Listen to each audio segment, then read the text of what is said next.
తెలంగాణ ప్రత్యేక రాష్ట్ర 12వ ఆవిర్భావ దినోత్సవం వేళ రాష్ట్రంలోని నిరుద్యోగ యువతకు ముఖ్యమంత్రి రేవంత్ రెడ్డి తీపి కబురు చెప్పారు. రాష్ట్రంలో ఇకపై నిరంతరం కొలువుల జాతర కొనసాగుతుందని ఆయన స్పష్టం చేశారు.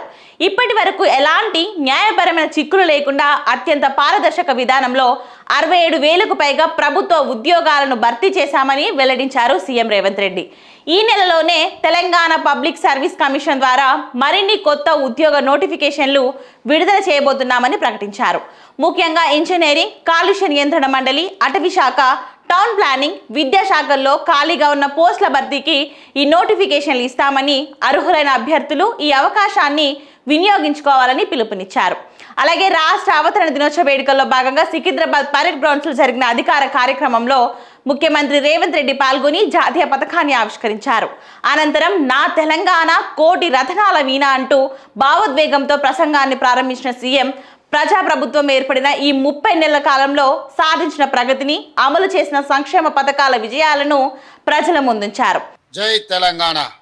తెలంగాణ స్వరాష్ట్ర అస్తిత్వం కోసం దశాబ్దాల ఉద్యమంలో ఎందరో అమరులయ్యారు.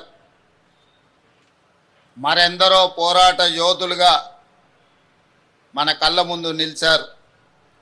వారి త్యాగాలకు, తెగువకు రాష్ట్ర ఆవిర్భావ దినోత్సవ సందర్భంగా శిరస్సు వంచి నమస్కారం తెలియజేస్తున్నాను.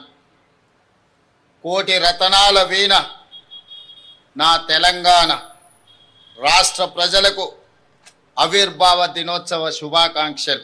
అలాగే విద్యారంగంలో విప్లవాత్మక మార్పులు తెస్తూ ఇప్పటికే 1362 ప్రభుత్వ పాఠశాలల్లో ప్రీ ప్రైమరీ తరగతులు ప్రారంభించామని, అన్ని ప్రభుత్వ విద్యా సంస్థల్లో ఉదయం బ్రేక్ఫాస్ట్ అందిస్తూ జూనియర్ కాలేజ్ విద్యార్థులకు సైతం మధ్యాహ్న భోజన పథకాన్ని విస్తరిస్తామని గుర్తు చేశారు.